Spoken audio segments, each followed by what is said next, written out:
live. Yeah, we going live. Hey, we going live. Yeah, we going live. Yeah, we going. Yeah, we going. Yeah, we going live. From the 50-yard line, we going live. From the 50-yard line, we going live. From the 50-yard line. This week's Who's Really Right. Let's jump into this Who's Really Right. Yeah. So, Cord, you're going to be the deciding factor, but we're also going to allow the listeners to choose. Mm-hmm. Should Katie have gotten the elephant in the room out of the way before free agency? Now, this topic comes from Draymond Green coming out a few days ago and saying that the rest, the entire year. Don't eat in front of me and I ain't ate all day. I'm mad at you. Don't do that. I'm sorry. But anyway, go ahead. I'm sorry, Stephanie. I'm having to have this little impromptu lunch while I got a team. Go ahead, Jarrett. I'm sorry. Draymond said that KD's looming free agency was the elephant in the room for the entire season. And he felt like it affected the team. So our Who's Really Right is, do we think that KD should have just come out with it and said, listen, I'm gone, y'all? Or if he should have held on to that information, whether he decided or not, to the end of the season when he made the statement of where he was going. And as always, Stephanie, you go first.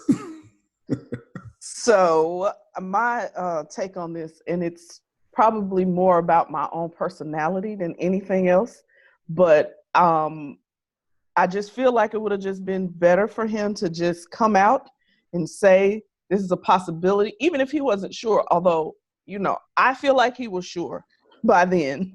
Even at the beginning of last year, he was sure he was leaving. Mm-hmm.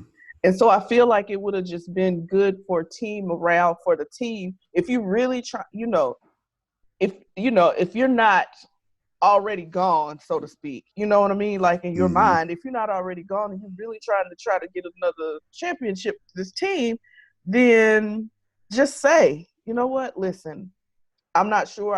I doubt I'll be here after this year. Let's go out here and let's do this. Mm-hmm. I mean, I don't have to give you any of my personal information. I don't have to be, you know what I mean? I don't know where I'm going because I don't know. But I do know in my heart of hearts, this is it. Mm-hmm. And I feel like he knew that at that point.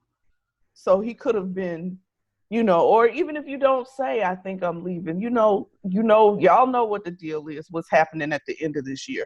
And so that's a possibility. But never fear, I'm here right now. Let's go out and win this championship. You know what I mean? Mm-hmm. Like, for me, I felt like the elephant in the room, staying in the room, was what caused discord and really, literally has pretty much decimated the team.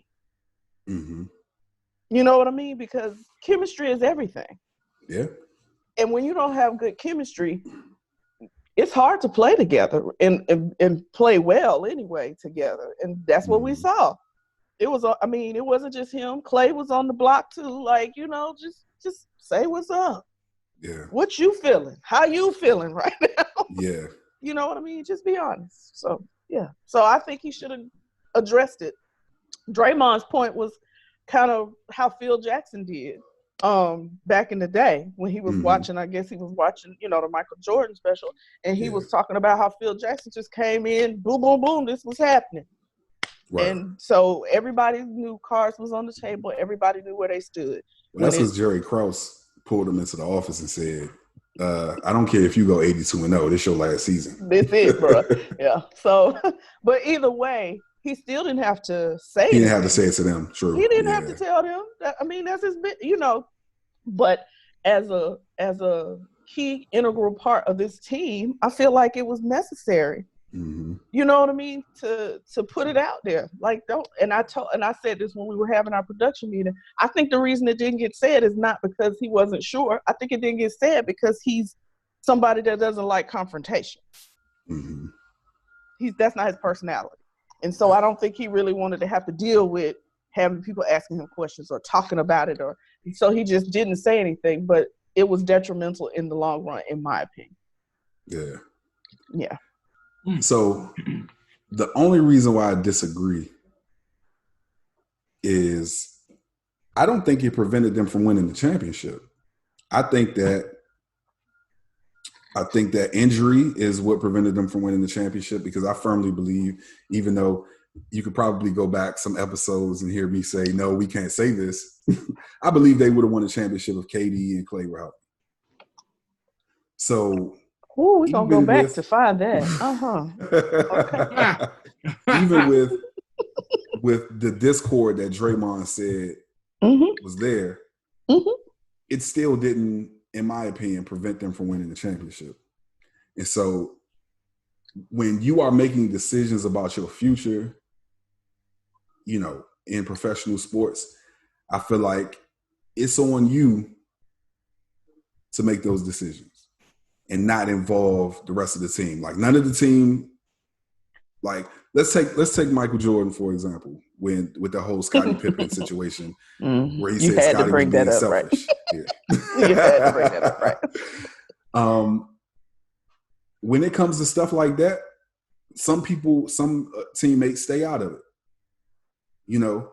And so they say, yo, that's your business.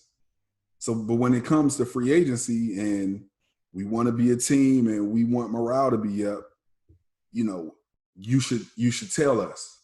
And I feel like he said that he didn't know until that whole situation went down with Draymond. Like, he knew for certain that he was leaving after that point.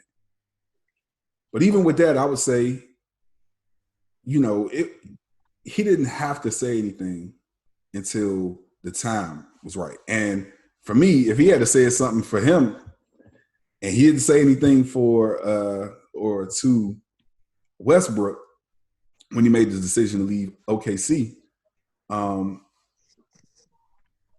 I just don't. I don't think he should have given them that, or he didn't owe them that.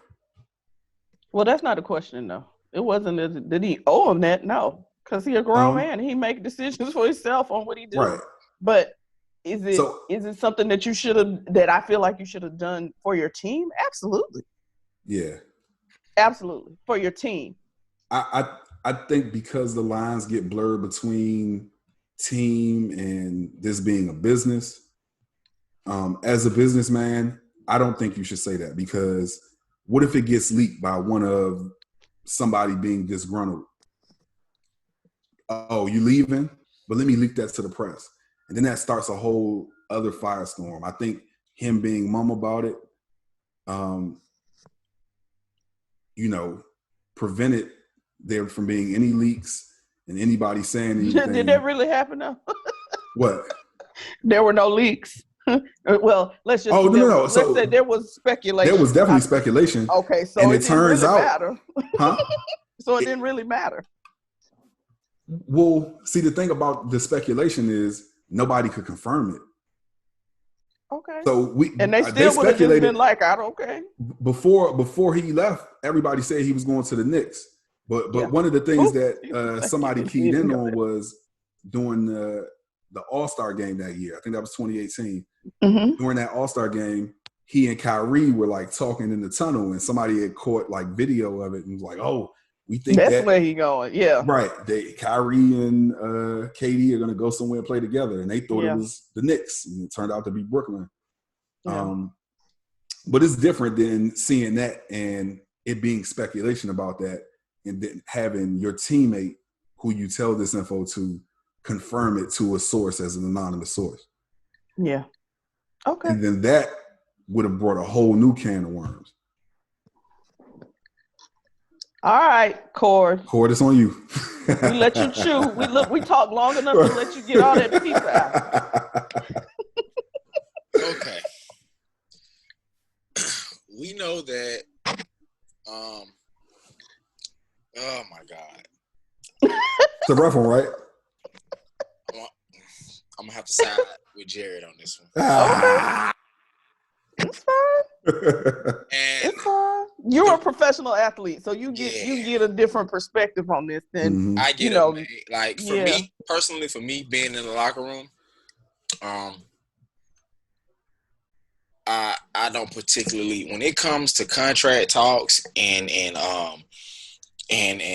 money talk, that is a very, very touchy subject in locker rooms. When you get people, you count my money, or you're doing this and doing that. I've seen it. God. I've experienced it. And one thing I can say is, hey, okay, the ultimate, we know that for some, I can't say for all, but for some, the ultimate goal is to win a championship. Mm-hmm. So if I got you here, I know that every year everybody is on a chopping block every single year. So for me, I grew to have that, I don't want to say tough skin, but kind of that emotional disconnect when it came to, like, you my boy, but I know next week it's a possibility that you can be on another team. Right. You still gonna be my boy, but you just gonna be on another team. Right. I just feel that some of this stuff is driven emotion, and like you said, when you know who you dealing with, because he did the same thing in Oklahoma City. Exactly. Then, like you say, if he's non-confrontational, you know what you're about to get. Yeah. So Stephanie, you made a great point with that. It's like, hey, non-confrontational, not gonna say nothing, but also too, to Jarrett's side, like, okay, well, I've been on teams where guys have said stuff in the locker room about, well, I ain't gonna be here next year, and then now every single week there's a press conference, not about the opponent we're facing, not about the next game. It's about, oh, so how do you feel about so-and-so, and they're going, so it creates that distraction in the locker room. So I kind of feel that it's good, but when you have other emotional people in the locker room, and like that, where, you know, it's like, well, you looking at him crazy because you thinking this, but, well, technically y'all already won a championship without the man, so it shouldn't matter. It shouldn't matter, but in a sense, you know, men, we are emotional, and you know, in cases where say that again. We are. Okay, thank you. Okay. We are, in the sports world, it is like, because they'll come down and say, okay, well, when press come in, hey, we're not talking about this, we're going to focus on this, or whatever the case may be. But I just honestly feel like, you know what? Ain't no elephant in the room. The only elephant in this room is every week we're facing someone who wants to dethrone us because we are 2-time, 3-time, whatever time champion. Like, we are the next big talk to the 93, the Bulls and all those different running. Right. So that should be the main focus. And when you are a leader of that team, and the thing about it, and see, that's the thing too. Draymond, you're what, 2-time? No, 1-time champion prior to KD getting there, right? 2-time champion prior to KD. 1-time. 1-time, right? Yeah, because they won that first championship, right? And lost the 3-1. Lost 3-1. Yeah. So you know what it takes to win a championship. You was on the team without him. So part of this is taking pride in what you built, and this person coming along and, okay, yeah, he added to the value of it, but you actually taught him in a sense how to win a championship, or you actually got him one. So it's like taking pride in your team and saying, you know what, okay, ain't no elephant. It's not no elephant in the room. Like, hey, you either gonna be with us or you not.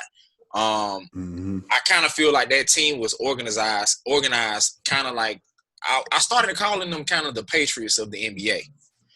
Because ouch. Okay. That's your team too, Stephanie. Oh, don't do that. I say that, the reason I say that is because that team was built, it's like, come in, do your job, go home. You know, you got good-looking people, like good-looking citizens. You know, they do what they're supposed to do. They stay out of trouble. Yeah. Good-looking people. Okay. You know, good-looking model citizens come in, play basketball. Do what they do. That's right. What they supposed to do. Yeah. Win championships, go home. And it was built off of the underdog. And you know I'm an underdog person. So yeah, I know. That, you know, and I've played with people who've been on the Patriots, and it's like, it's come in, you do your job, you go home. If they say don't talk about this, don't talk about it. Like, if they say whatever the chain of command is, that's what it is. And when you start to build championship organizations, and not only that, organizations that go back to back, you start to see, once you get into the inner workings of it, why they are the way they are and why they win and why they have success for the long term. So I feel like it just pulls some character stuff out and some stuff. You know, like, hey, ain't no elephant in the room. We know it's a possibility that anybody can leave. Yeah, this is true. If they're not in the network, they're not in the network. And the network was what Clay. It was Draymond. It was that core group that was already there. So those people will be the people that's going to have those conversations of, hey man, hey, if you about to leave, hey, let me know. Right. That would be an elephant in the room. If it's like if Clay was to leave, if Steph was to leave, if that core group of people, then I think that would be somewhere. It's like, okay, this should have been. Hey, why you ain't say nothing, bro? Like, what's going on? Right. But and I don't want to consider him an outsider, but he was. He was an outsider. An outsider. And look, and you know what they say? You lose them how you got them. Oh, yeah. It is true. So, I mean, wow, that was good, Jarrett. So that's my take on it. I just feel like it was just emotional talk and going back looking, do you remember the time? Like all that stuff. Like, Michael Jackson. Yeah, like having the Michael Jackson moment when it's just, hey man, we, like you said, hey, he came in this way and hey, he left that same as that way. Mm-hmm. That's bad, but yeah, okay. All right, Jarrett. I know you're feeling all good about yourself. Look at you. It is what it is. Okay, well, y'all let us know who's really right. Yeah. Out there, who you think is really right. Look up there at the poll. You hit the I button. It'll say Stephanie and Jarrett. You tell us who you think is really right. So I think he should have. Jarrett said he didn't have to. That was his business. So y'all let us know. Yep. And of course, Cord's on Jarrett's side, just so y'all know. Yeah. I'll put both of our names up there. Yeah. Go ahead. That's fine. Yeah. Go ahead. That's fine. It's all good. All right. Now I think most of us have seen the first 2 episodes of that Jordan documentary. Can I say something real quick? Go ahead. This is gonna be our second time dragging me into this Michael Jordan, but we're gonna go ahead. Go ahead. Yeah. Yes. The last episode I was on. Okay. All right. Okay. I just want to put that disclaimer out there. When I saw this, I was like, okay, they dragging me back into this. Look. That's why I know we had to have you on for this episode. Come on with it. I'm ready. Oh gosh. So in reflecting back on Jordan's career, so the statement that I made the other day was that, do we look at Jordan's career through rose-colored glasses? And what I mean when I say that is that, do we focus solely on those big-time moments in those 6 championships? And I called my bad. Sorry. Whatever. I was do we coughing. forget all of those other things, all of maybe the lowlights of his career? Dang, what is going on? It must be the pollen. So how do y'all feel about that? Stephanie, what you think? So you know how I feel about Michael Jordan, the basketball player. Yes. But even in our production meeting, I told you, like, when you brought it up, I was like, rose-colored glasses? Like, no. But then as we started to talk about this, I really am like, I can't. So my opinion of this is, I don't look at Michael Jordan as the Bulls. Okay? So I'm not looking at this as the championships they won. I'm looking at this in the individual and the talent that he displayed on the basketball court his entire career. So for me, he needed the pieces around him that made them great to be able to win championships. But Michael Jordan as an individual was great already. Yes. So people, I'm all about what's the criteria for what we're talking about. That's always my thing. And so I cannot scrunch Michael Jordan into 6 championships and say that's all he ever did, because that's not Michael Jordan didn't do that. The Bulls did. The Bulls did, right. And so I'm just of the mindset that we need to look at it from the totality of his career and say, now, is Michael Jordan as good as they say he is? And my answer would be the same. Absolutely, yes. Yeah. Absolutely, yes. Period. Okay. That's my take on it. I don't have a lot to say because that's just where I am on it. Yes, he's the GOAT. We all know about your love for Michael Jeffrey Jordan. The basketball player. Yes. Oh, yeah, the basketball player. Basketball, because we're going to put that out there every time. Yeah. Y'all know we got to make that distinction. Yeah. Yeah. So, Cord, I'm interested in hearing your piece. Oh, now you're going to let Cord go now.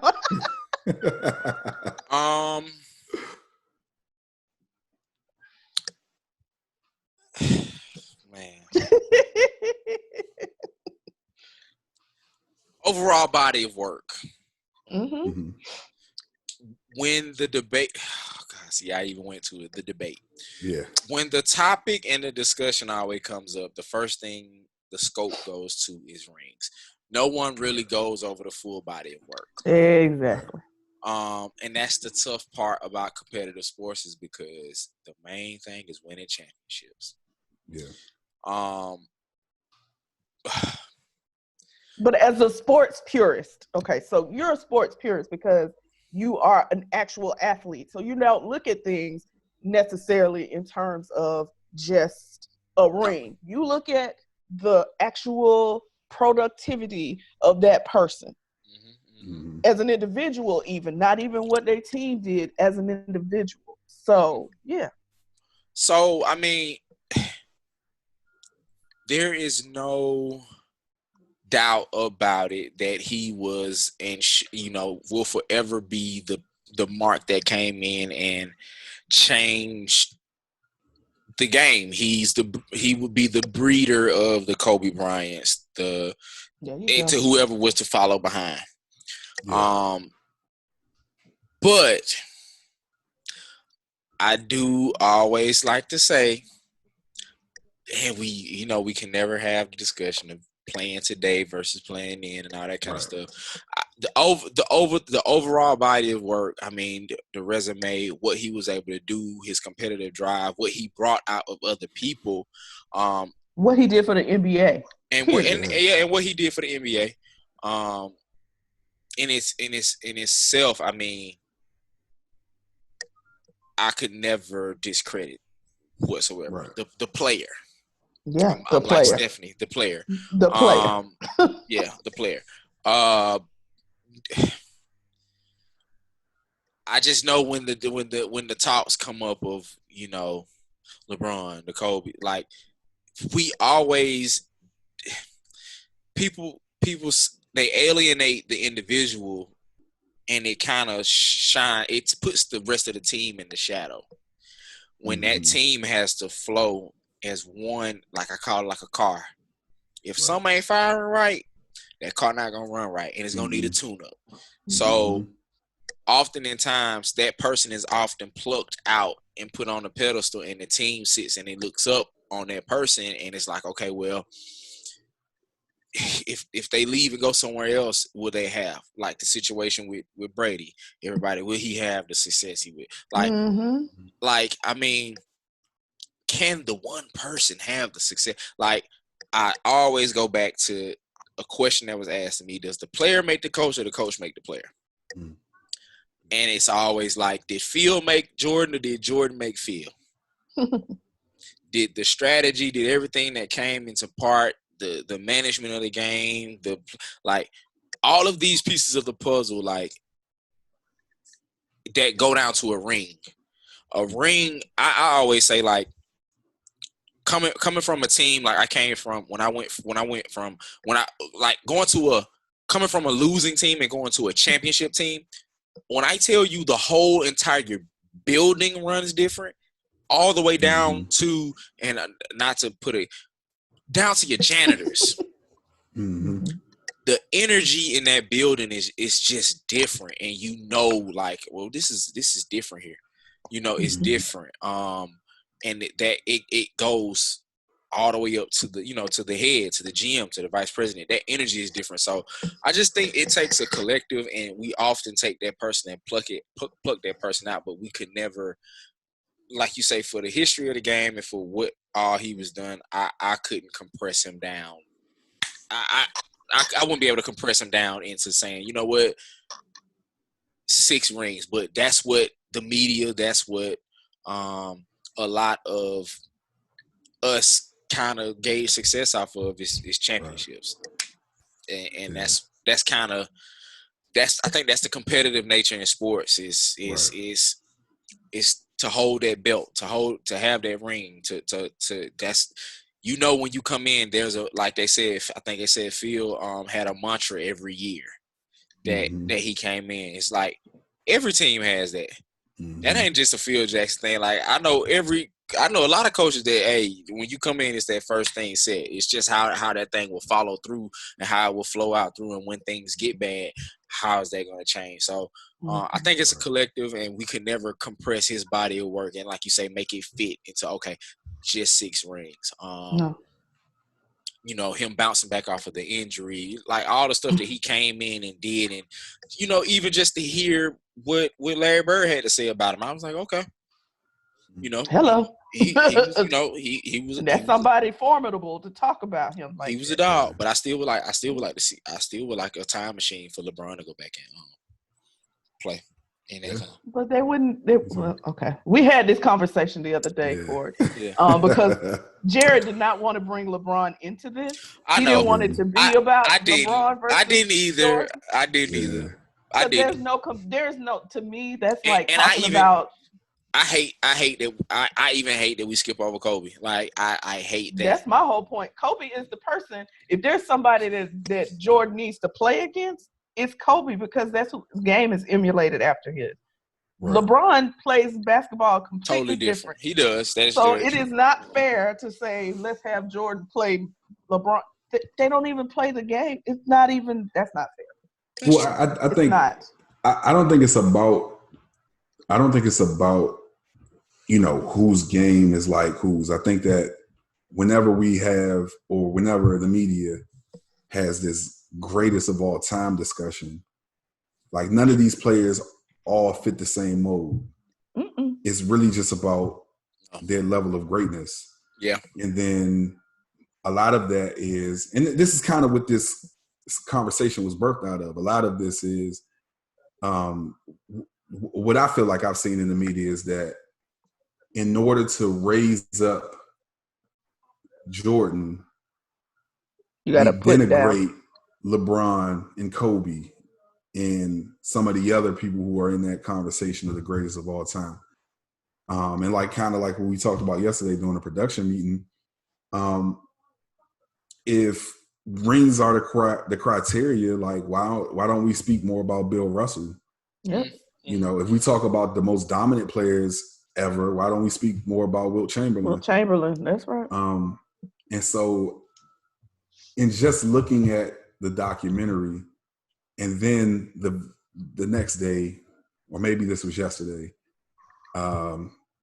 Kendrick Perkins came out and said that after looking at the documentary, he feels that the media is a lot harsher with LeBron.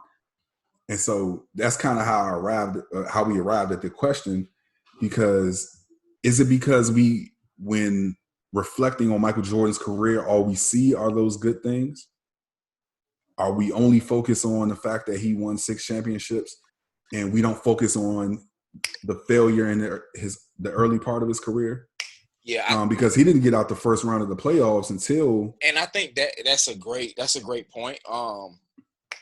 That's a great point. And I think that is the issue. The issue is that they don't highlight. The highlight is always the rings. Right. The highlight is never. It's they don't really show the lows. Right. He has this. I don't want. It ain't even. It's not a Cinderella story, but it's the perfect image story, and it's branded that way. It's like, don't you talk about Michael Jordan. Yeah. You can't say nothing bad about. You know what I'm saying? But it's like, okay, do we take, like you say, because those are often the debatables. It's like, okay, well, do you talk about, like they highlighted and said, so I think that's what Kendrick Perkins says, 63 points in the playoff game. And then he said, well, if LeBron was to do that, they would be like, oh, yeah, 63 points, but you got swept. Yeah. You got, so it is tough. And you know what? I do feel like there is a, because of, I think that's what it is. Because of the image that LeBron holds himself off the court, it has to be some type of villainization. I don't know if that's that's it. I'm with it. It has to be some type of, like, we got to balance this out. This man cannot be this perfect. Mm-hmm. I do. You just went into something altogether different now, bro. Yeah. I just because I thought about it, I'm like, okay, well, you know, if we talk about the off the court, this man is the ideal sports. Oh, I love LeBron. Oh my God. Know, all of that kind of stuff. And then you have to find something. Well, the media has to find something to combat this with. So if it's okay, you go score 63 points, but you got swept. All right, we can bring this same thing up from Jordan, but it's gonna be like, well, he won 6 rings. It's like it's gonna be some yin and some yang in all of this stuff. And I think that, you know what, and even for the sake of Kobe, is the same. It was the same thing. It's like they're gonna find some type of way to balance this thing out, and it's everybody can't be Tom Brady. Yeah, well, you know, and I think that it's funny that we don't hear nothing about his stuff. Like, I think that this conversation even applies to him, because you said it yesterday, Stephanie, like in mentioning Dan Marino. Yeah, Dan Marino doesn't get the love, and so one of the things that they used to say that if Jordan played in this era, he would have done a lot better, because the game isn't so the game has changed and it's more offensive. They were scoring 80 points back then. Yeah, I have a few unpopular opinions when it comes. It's a few players, and I know I get crucified when I bring this one up all the time. Oh, let me hear it. But if Deion Sanders played now, he would just be Deion Sanders. He would not be prime time. I wholeheartedly agree. But wholeheartedly agree. When I say that to my older football fanatics, and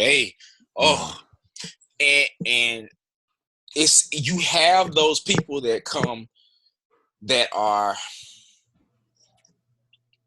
as we know, just every generation has that person that comes out that is freakishly just beyond, and like is futures ahead, body type wise, speed, like they just have it put together. And I feel like Deion fits into the prototype and the mold of this from 2000 on to,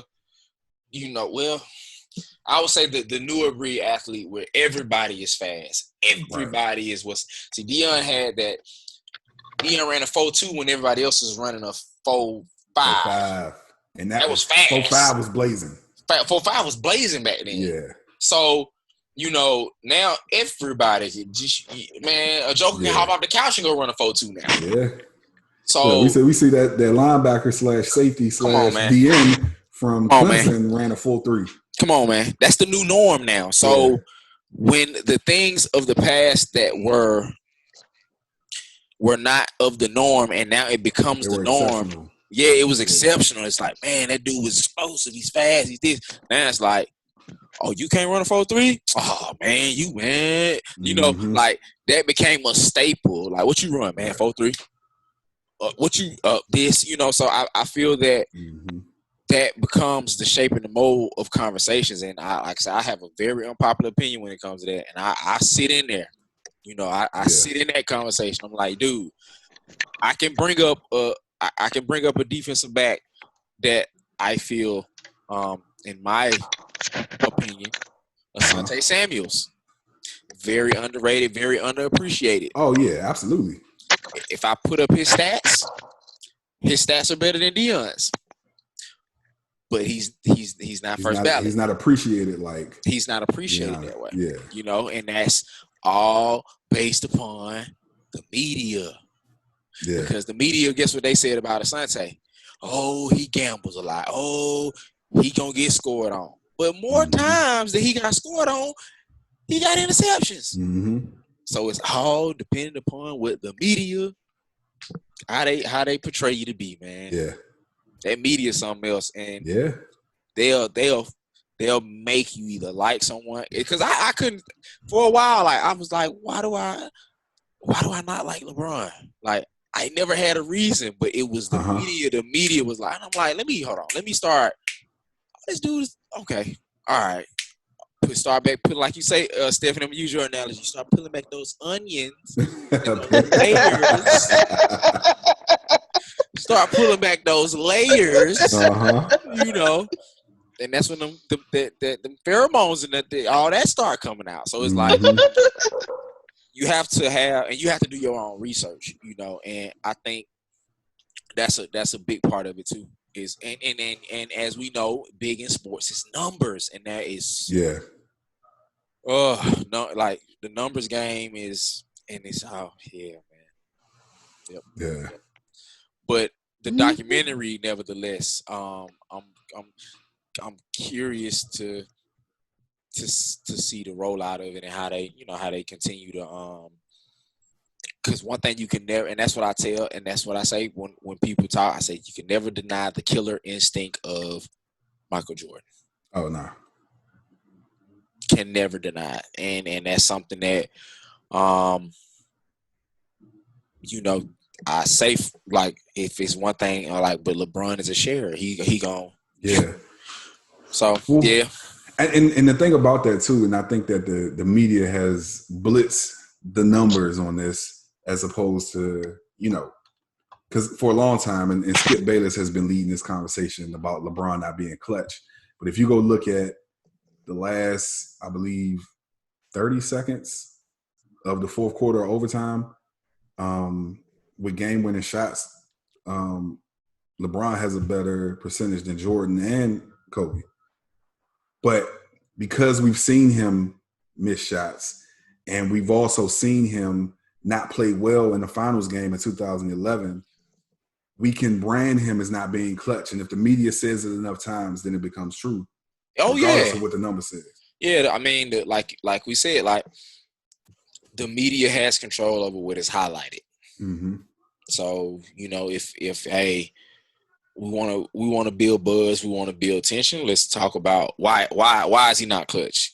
Right. Let's run the highlight reel from that. Yeah. You know what I'm saying? You can go through. I'm pretty sure you can go through every person's career and just nitpick and pull and create a excerpt of what that looks like, what that failure looks like, and I think that's what just has the picture that has been painted for Jordan, like you say, on the court and all that. It's always been the flu game. It's right. The press, the publicity behind it has always been magnificent. Yeah. It's been well thought out. It's been even all the way down to this, like everything is so strategical and it's just always good, Yeah. So, yeah. Y'all done now? Yeah. All right. Yeah, we done. I just said, I'm just going to sit back. I said my piece. I was letting y'all just go at it. Yeah. We done. Okay. Yeah, all right. Mm-hmm. All right, so we'll leave that conversation there. You know what I'm saying? Because we can really go on. Like, I just don't appreciate y'all bringing me. Oh yeah, listen. The next time I'm on, gotta. I want to have a there you go. Sorry, a Deion Sanders versus this. Nah, I'm just kidding. But listen, we can set that up for the next week or so. Nah, I'm just kidding. But Stephanie's not having any Deion slander. Yeah. It's all good. Yeah, you get the Matumbo finger on that one, Gord. No. Stephanie, it's not slander. It's not at all, because Dion is a great. Now that's that. He's a great. Yep. Thank So you. yeah, Gronk in the books. Put the cameras on me. Put the cameras on me. Put the cameras on me. Put the cameras on me. Put the cameras on me. Put the cameras on me. Put the cameras on me. Put the cameras on me.